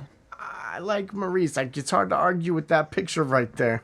No, She's pretty beautiful. Taryn Terrell's way hotter. Taryn I let her Terrell. shit in my mouth, dude. That's how hot she is. Taryn Terrell's my my girl. would you be wearing a wedding dress? That's the question. Yeah, and then I would go like I was doing some honor to my family. enough. See, Velvet Sky. Enough shit. I know. See- 5 guys where I draw the limit. This No, is no, the thing, pull- though. pull up Her- Velvet Sky. it's her Velvet beautiful Sky is- face. You're right. She's beautiful. She's one of the most gorgeous face-wise in the industry. But Velvet Sky Velvet Sky's is- body, like her again, it's for Mickey, me, Mickey James minus her nose. I think For Mickey me, if James we're is going beautiful. beauty, like Maurice, Taryn Terrell, Tori Wilson, Tori Wilson, Kelly, Kelly um, is hot as fuck. Sable- I hate She's Kelly good. Kelly, dude. Sable coming when she back, was too. young. Oh, if- please not. Yeah, she you is. can't you can't hate Kelly's She face. looks like a Muppet. She looks like a fucking Muppet from Jimbo. Come on, You're man. out of your mind. They've been lying to you, boy. What? You They've don't- how could been you- lying to what? you. Come Look at that on, beauty, This dude. bitch is bro. a Muppet, dude. Kelly. I'll give you this. She ain't number one, but She's she not- is gorgeous. Maurice is so much hotter than this chick. No, I so mean, much. Her beauty, Way hotter, You're dude. right. She's like whatever. Her face is beautiful. Pull Velvet Sky. Maurice. Velvet Sky and her ass. Velvet dude. Sky's got a bobblehead. Velvet dude. Sky's got the best ass in the Oh, business, probably. No, Velvet Sky has. Well, hot. All right, so She's if a we're gonna, bobblehead, so if we're gonna go with this, I'll tell you this: the hottest chick ever in wrestling. In this, you can go ahead and fucking mock me for Wow, it. how could you not like that? No, she's hot. Is- Don't get me wrong, hey, I'd fuck hey. every chick in professional wrestling. I'm just saying. I wish you Well, guys what about could watch Nicole what Bass? we're looking Nicole at. Bass. If I was drunk. Well, No, hey, no, let's no, do this. Nicole- Actually, Nicole let's Ba- do yeah, this game. yeah. Nicole Bass or China. Yeah. China. No. Absolutely. Whoa! Before the surgeries, before everything, the original China and the original Nicole Bass. China still. Yeah. Nicole's a little about you? way too much fucking testosterone, dude. I might. Nicole Bass would See, have fucked here's up the China. thing. dude. Pre-surgery day, China's chin was so fucking Sergeant Slaughter-esque. Yeah, it was. And fucked she up. had no It was- tits at all. She had no boobs. She was like Bruce Wayne Well, no, animated but- series. Like if you look at Nicole Bass, it's really hard for me to do this argument right now. But Nicole Bass Nicole Bass has a bigger dick than all three of big us. titties and a bigger ass, like. Scroll up. But her I- face and her hair made her look Well, like no, fucking be- Superfly Snuka or something, Oh my god! China. There's your Yeah, answer. China. When we bring up some pictures, 100%. there's nothing you could Oh do my besides. God, no.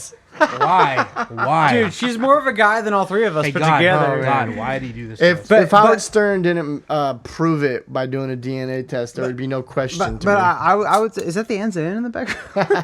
Probably. I just hate that really curly hair too. I- At least she Yeah, has I straight hate hair. that. I hate that.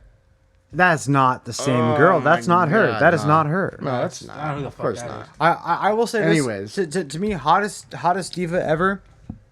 She actually is newly single. Is Stacy Keibler. Oh yeah, forgot about Stacy. She is. I would say Again. I would say Stacy Keibler is probably, if That's not, hotter. That's pre-surgery. Yeah. That's That's hotter than by Nicole. far definitely. Yeah. I would do no China question. before Nicole Bass. No question. But no, No question. I'd ask her to shave first, but I want the whiskers on my You're face. talking about her chin. have her shave you and then you shave her and then you guys have sex. No, So, but Stacy Keibler is the hottest one ever for me. I think. I She's don't know hot, about but her. she's too fucking See, tall. here's the thing for No, me. that ass. Here's the thing for though, me. and Like, those legs. there's a beauty factor in the face, and then there's body. She actually okay? looks not bad right there. So you got to find the one that has the biggest tits and ass, and then fucking a gorgeous face. Come on, that's Mixed the in. best face right there. I'll give you this, Scott. She's pretty bomb. Stacy was It's my hard to argue. favorite. She Stacy was hands down my favorite. Look at her until Maurice ass came. right there, Yeah. bro. Look at her ass. Yeah. Just scroll up. Look at that shit, dude. It's no Oh joke. my good No, fucking it's god. fine. It's fine, but I can't do it with Maurice, dude. Well, I go Stacy And Keibler. she got So- that accent. It's like she doesn't even know what you're doing when you're putting your dick in her. What are you doing? I'm not from this country. so I mean, I don't know if pervert hour is over yet or not, but Pervert. So, anyways, after that impromptu section of our show, we're gonna get into. So, anyways, TNA releases. I'm sorry. The thing is, you got to realize, folks, that when we do go to video one day, you'll be able to see what we're doing here. But I'll put pictures up. we all- got. all of our You nonsense should will see make a lot what more what's sense. making what's making Scott stutter over here. So. Next order of business, we got our TNA stuff out there. Any questions, write into us. If you guys got questions, write in. We'll answer your questions on air, or we'll try to dig deep down and get news for you. So if you got something and you heard a rumor. So anyways, good, bad, or indifferent, by the way. We yeah, don't always. care. It's mainly bad. We like the bad stuff. So Next order of business that is kind of important, I guess, right now is a lot of talk right now about the Ultimate Warrior. Fucking making. Well, geez, all right. No. Pre-order WWE 1214 Right. I'm not buying that shit. or 2K14. If you pre-order WWE 2K14, you get the Ultimate Warrior as an unlockable character. EA Sports made it, right? Yeah, I am buying it. I'm not sure. So, no, it might be 2K No, Sports. yeah, 2K Sports. But It's a different but, company. But here's what I'm wondering is like they have like the Rock and Chris Jericho now, and then an era 1995 or whatever. If Ultimate Warrior is anything above a 90 or a 91, I'm gonna fucking lose my shit. It's Of course probably going to he's be gonna a be. 99, yeah. Dude, Ultimate There's Warrior no- was the- unstoppable back He's then. probably going to just have a shoulder block that's going to knock you out. The last one, John Cena and CM Punk were the highest, and they both were 95s. Wow, CM Punk was a 95.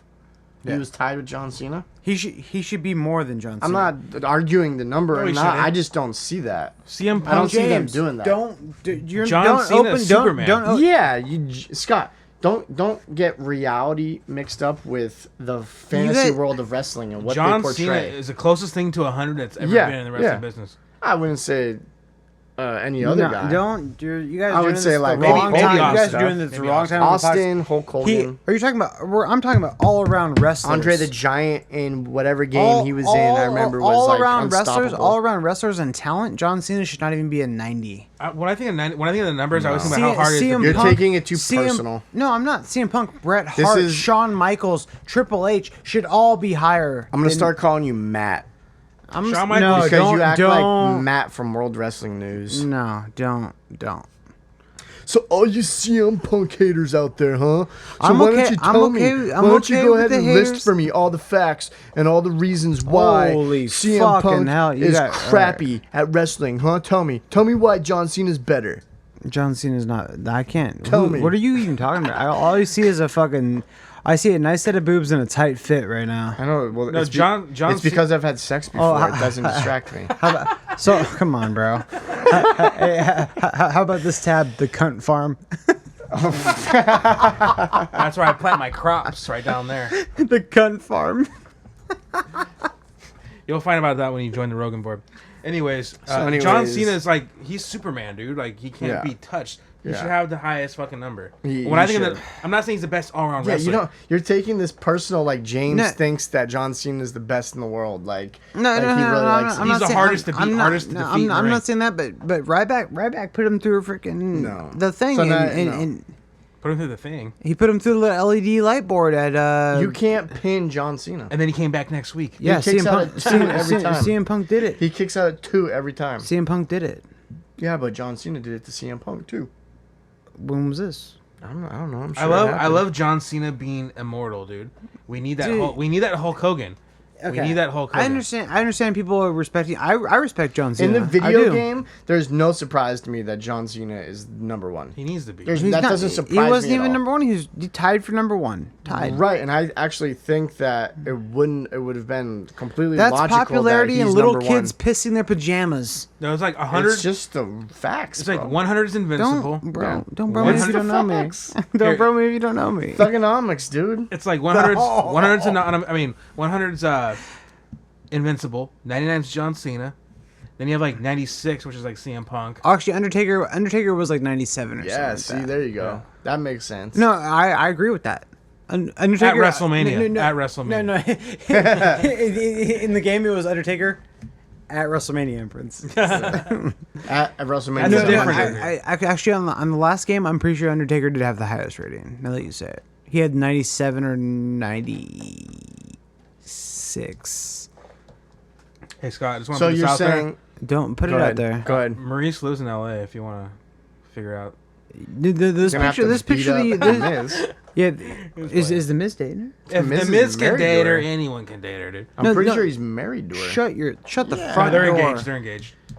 Really? Yeah, that's why I have to kill him. God, yeah. Let's kill him together, man. Take that picture off, bro. I can't So, concentrate. Anyways, back to Ultimate Warrior. So you're saying that you think the Ultimate Warrior should be a 70? No. No way, Don't put dude. words in my mouth. What are you Or saying? numbers in my mouth. What are you saying? What I'm saying is, if it was out of 100, I would say that the Ultimate Warrior should be maybe 90. at best 92. Okay, 92. That's pretty good, though. Yeah. All right. All right. That's what you want to look at. Birth of Is that Faye. is that stuff from the cunt farm? That's the Joe Rogan board. The cunt. Shouts out to the Joe Rogan board. Yeah, accept my So- fucking request, Joe Rogan. So, anyways, you guys don't know how to do a wrestling show here. Talking about This the is about cunt farm. wrestling. I'm Scott over here. He keeps bringing up the cunt farm and fuck. And That's other I'm things. looking at the tabs. Okay, you've said it 6 times now. We see the cunt farm tab. You've said it 3 times now, Are you so get- there are we you go. getting We're paid? halfway there. Are you getting paid by them? I'm just trying to show you Birth of It's me, Faye your Yeah. goddamn in all her business. glory. So back to again for Ruining the it. 6th time, Ultimate Warrior. Do you guys out there in podcast land want to hear about the Ultimate Warrior news? Well, that means if you're an Ultimate Warrior fan, you know that means yes. So, anyways, unlockable character. Scott thinks he's gonna be a 74. And, Dude, you're like I said, numbers in my fucking mouth. So he, 92 at so- best. 92 at so best. there is a commercial where he's promoting it, and he looks like Stinger from He does the look early he- 90s. Shaved head and all. He Like, looks I thought it just was like at first. I Sting. thought it was Sting, and then he started talking, and it was the Ultimate Warrior. But he had the flat top like Sting and the same face paint as But, Sting. but he had the gray little. You see that shit? Oh, His did he have gray a little half little goat. All right. Well, so anyways, it started rumors. Oh, he's coming back. He's gonna wrestle again, and he quickly, I think, distinguished those rumors because he's already done an interview about it. He said though that him and Vince McMahon are no longer beefing. This is from his mouth, not Vince's. And that, I mean, it kind of, maybe it has to be because the reason why Ultimate Warrior isn't in any of the other games is Ultimate Warrior owns his licensing. So he had to agree or get paid something. Probably got paid something because he's a piece of shit who's greedy to get his guy into the game. But Give me money, anyways, I If love you, you. if you don't scratch me a check for $500,000, I'm not coming out of this pay-per-view. yep, they say it was $1 million. And, Excuse me. And I was so, half off. I don't know. What do you guys think? Would you, just for shits and giggles, he said it's not happening. But would you like to see the Ultimate Warrior in a Vince McMahon feud or maybe an Undertaker feud or something? No one else besides Vince McMahon. I mean, it would be a relived Undertaker feud because they feuded back in the day. Oh, so you're telling me that you wouldn't want to see, let's say, Ultimate Warrior? Because obviously, Steve Austin has said, "Hey, I'll come back if everything's right. I'll fight CM Punk." If Ultimate Warrior said, "If everything's right, I'll come back and I'll fight," person X. You wouldn't want to see anyone but Vince. I think Vince is an old oh. man. Here, if Anyone I was but booking Vince? it, here's another. If What, Trashy was booking it, what about Randy Orton versus Ultimate Warrior? Ultimate Warrior's too fucking old, dude. He's the old Ultimate Warrior now. So, I mean, if anything, I want to see him back as like a GM or a manager for someone that he endorses. I don't think he'd hold that role as a GM. Maybe I don't- manager. Maybe manager. Maybe, yeah. Maybe a nice one-time fight with someone who would make it look good. Because that's what someone would have to make him look really good. Someone He's to not put the him warrior- over. Yeah. He's not the Warrior without that hair, though.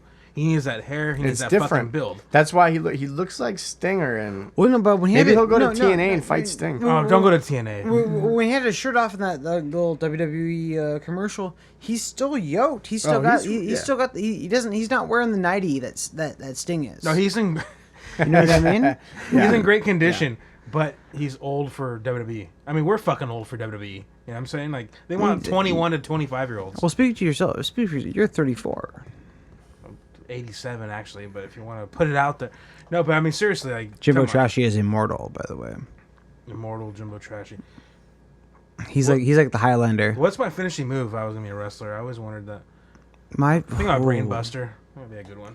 Are you talking about like standing Brain Buster, or what are you Just like talking about? standing like Arn Anderson did and just drop him. That's What about no. you? What about you? You need Checker? more story. Mine Yeah. would be a power bomb.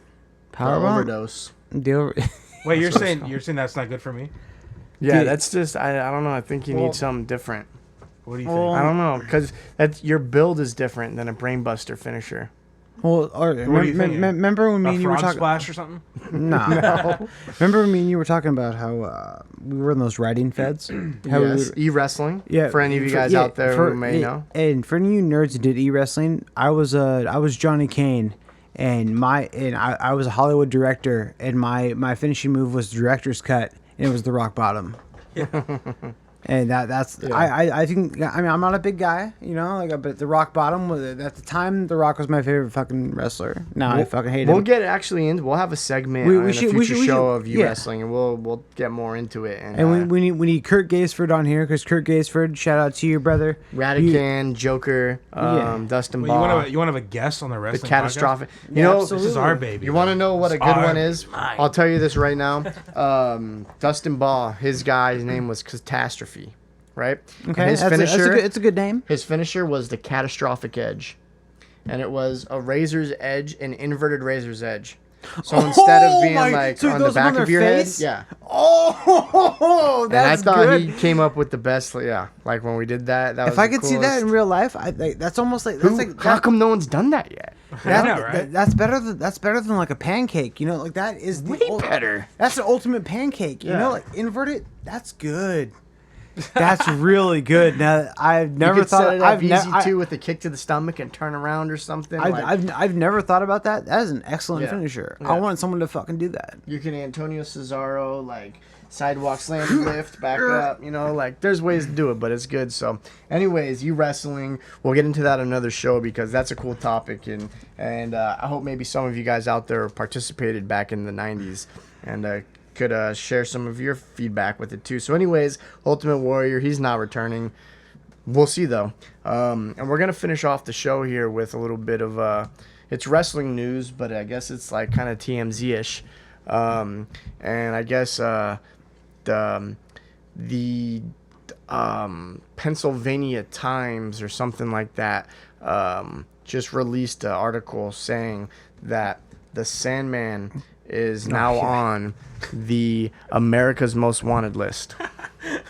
And it's not for using the Singapore cane, believe it or not. And I'm lying, it's not the America's Most Wanted list. It's the Pennsylvania Most Wanted list. Uh-oh. Now he's in real trouble. But They mean it's, business in Pennsylvania. it's for refusing, or I don't know if refusing, but it's for not paying child support in the sum of $8,000. I have a child support on a pole match. And If he wins, he doesn't have to pay it. If he loses, he's got his real name is James Fullington, and I guess they put him on blast in the paper, and they're asking for everyone to come and turn him in. They want everyone to turn his ass in and give them information to where his whereabouts are. Child support on a pole match. At least it ain't a baby on a pole match. You can see use who the gets baby as custody. defense only, not as offense, but as defense. So that's also similar news with Sandman now. So that's happening. But Ric Flair was just subpoenaed or just brought into court for the same thing, and his ex-wife, I guess, Which one? his ex-wife is currently stalking his new girlfriend. So they got a this is Ric Flair we're talking about. He got a restraining order on the ex-wife, okay?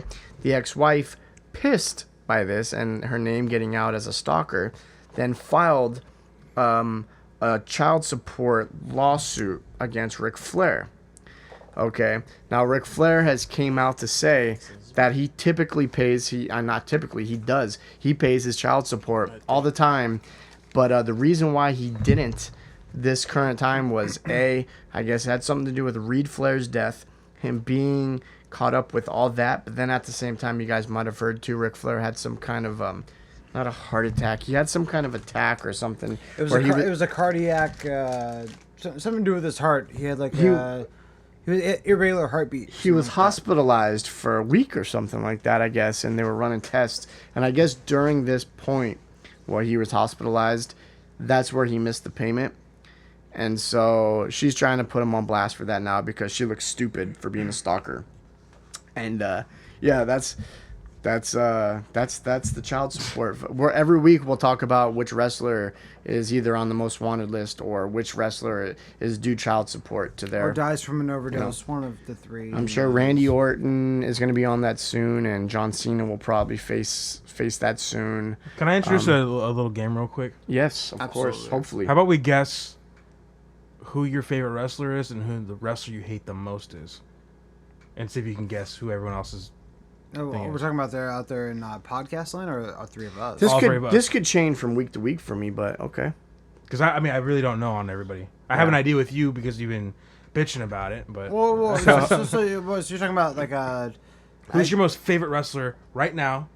So And wait, who's your most hated we're wrestler supposed to right now? guess though. So how are we doing this?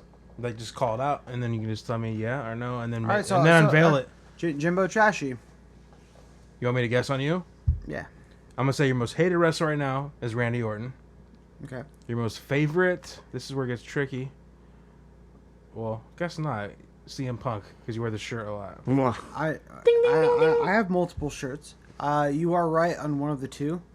CM Punk all-time favorite, probably yes, but as of right now, my favorite wrestler is Daniel Bryan. What? He beat CM Punk? What? Holy shit! This Dan- is unprecedented news right here. No. This is. This is the fucking No, tap room. you're right about Randy Orton, because when Mike sent it to me, when he said he found out that Randy Orton had won the red briefcase, he said that was depressing. That was the perfect way I could put it.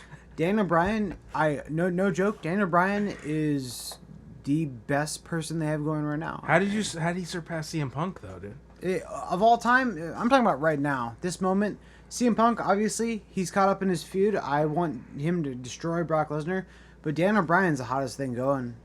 And it's not because of that. So you're a bandwagoner, in other words. No, Yeah. no, that's not true. Cartoon Mark. No, that's not true. Daniel Bryan is, if you look at his body of work, if they did like they do it, was it the Slammies, he would be Wrestler of the Year right now, hands down. He's definitely, I would say, working harder right now. In July, to make a name for himself. July, this moment, the 18th, July 19th, whatever fucking day it is, Daniel Bryan is probably my favorite wrestler right now. Okay. So I'll jump. Wow. I'll jump you. I'll go Mike Checker. What? Well, we already called. I shouldn't have even asked you because now he already knows your answers.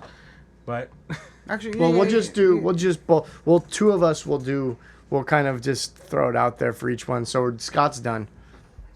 So now you guys decide, I guess mine. But don't give us the answer this time because I we won't. can't spoil it. I'll But go- you were kind of easy though. Let's just be honest. Well, You put it out there pretty. Well, I know. Like, if I were to say CM Punk every time, I'd be a fucking stupid mark. You know what I mean? Well, if that's who you like. That's who you like. Yeah, that's who no, you like. That's who I love. Love. But I would say I would say for Mikey, I would say we're just doing overall wrestling, or what are we doing? Not overall, just like right now. To WWE or TNA. Because overall, it's never going to change. But right now, it's going to change probably week to week, month to month. For hated, I'll go for Mike Randy Orton as well, because I know he was upset that Randy Orton won the red briefcase. And for favorite, I'll go, because he's been getting a little bit of run. I want to say two people, but I'll go with Dean Ambrose. I actually have the exact same opinion. Really? I think your favorite right now is Dean Ambrose.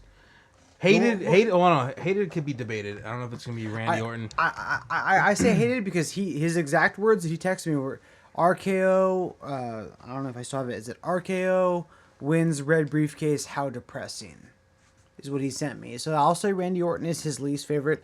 Also, he knows I love Dean Ambrose. I love Dean Ambrose, but I think that he's got a little bit of Dean Ambrose in him as well. I'm gonna say Mark Henry is your least favorite right now. You guys, that's a good answer for the likable. Dean Ambrose is up there, but I mean, it could be. But I think my favorite's Fandango. I was gonna say Fandango, but I didn't want to fucking say it because Dean Ambrose is close though right now. I wanted to say Fandango because this guy fucking he loves like the fucking Like, I know he doesn't really like that dun dun, but he likes freaking just the arrogance of him. And my least He's old school favorite. kayfabe. I thought you guys would for sure nail this. Not even close with Orton or Mark Henry. Sheamus. It's Magnus. Oh, I was thinking right, WWE yeah. only. Damn it. Yeah. We should have specified this. Next time we do this, we'll fucking specify the rules here. I wasn't even thinking of Magnus or TNA guys. They're not Well, wrestlers. so for you, then I would say least favorite. I don't even know if I have least favorite for you, but favorite I would almost go so far to say is Cody Rhodes, because you were all about him on Sunday. I was a big fan of him. I think it's the best work he's done. Yeah. I'll give you that. For me, for say your favorite, man, that's Keep in mind, favorite right now. He was on his tip on Sunday for sure. your favorite right now is probably, I'm gonna say,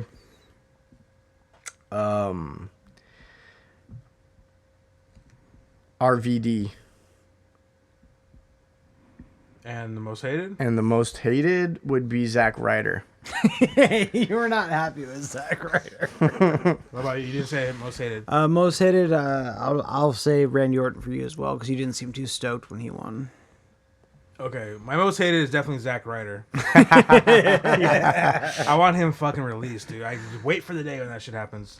I hate him when he was popular, dude. You don't like Stupid Long as Island fucking- Ice Z? Nah, he's fucking. What is he? He's a copy of a fucking reality TV show, which I already hated. Yeah. And he expected to be like the world heavyweight champion because some people on the internet fucking liked his videos on YouTube. Go fuck yourself, dude. You need more than YouTube views, bro. You need a fucking work ethic and ring psychology. It just makes me think, holy shit, this guy's entertaining. Yeah. So fuck Zack Ryder. I don't even like him as a person, dude. So ding ding. Dead on. Okay, most favorite, I'm going to say, honestly, Fandango is my favorite. right All now. right. Both okay. you fucking assholes. I wanted to say Fandango for you. I never would have guessed Fandango for you. It was a good guess with Dean Ambrose though, because he's up there with Dean him, Ambrose is but- up there with me, too. But Fandango, I just love his old school kayfabe. How he just acts like in character all the time. Yeah. Like, that shit's just like, when he, I'm a when mark he- for that shit. dude. When he came out on Monday, and like Randy was like, "You interrupted me." He was like, "Randy," like put his hand out. And, like even when John Cena was calling people out, he was like, "John Cena." Like there's one guy up there who can dance, and Fandango was like this, and he was just like. Fucking, like he looks cut up, you know. He's fucking. He's badass. He's got a good body. Like it's his gas. I'm so upset that he got a concussion, man. That was the worst timing, dude. I know. Worst.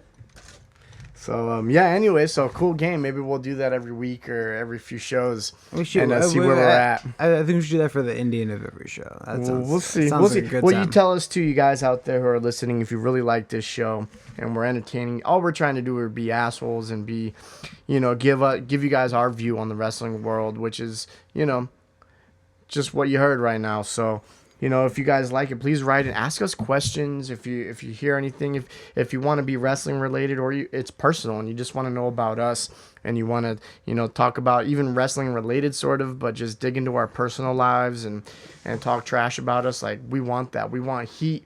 We want everything. We want you guys just to let it loose and let us know. Yeah. Face, heel, love, doesn't matter. Get Let at us know how we're doing. Share this with the world, please. If you think it's funny, let people know, because we listen to other people's podcasts and, we do. some of the ones, we do homework. yeah, for some sure. of the people who are getting a lot of views, I don't understand.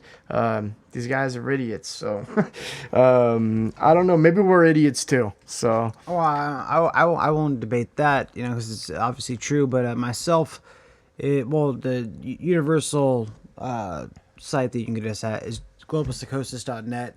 Me, Scott Gaisford. I'm a WTSEG9 at yahoo.com. Email me. It doesn't matter. Facebook, if you look up Scott Gaisford, you'll find me. Get on Twitter, bro. Get on Twitter. Yeah, these other guys. I'll start with Mike Checker. What's your Twitter, bro? at Mike B Checker and Instagram at MBWT310. And then Facebook too, same. If you really want, you can get me on there. You can get me anywhere. My email address is mbwt310@gmail.com. Yeah, and we'll probably get some stuff more related to the show. Some emails or we'll probably get a Facebook dedicated to the greatest podcast ever heard here soon. So just The keep in touch. greatest, by the way. We're gonna shove this down your guys' throats. We're gonna plug it on certain websites and forums and different communities so that we'll make sure you guys all know when new stuff's around. So support it. If you don't support it, that's fine, but listen to it. That's all that really matters. Put it on when you go to sleep if you have to. Yeah. Hey, love it or hate it, good, bad, or indifferent, let us know. Yeah. So I hope you enjoyed the show tonight. Next week, or maybe not next week, maybe in 2 weeks. It depends. We're going to do this weekly or bi-weekly. We're going to have even more stuff for you. We're going to talk a lot about more e-wrestling. We're going to get into that. We need to you guys are going to like that. We need to do a little bit of a podcast solely on that, maybe some other stuff. But definitely before SummerSlam, the night of SummerSlam, I'd say we'll get after you as well.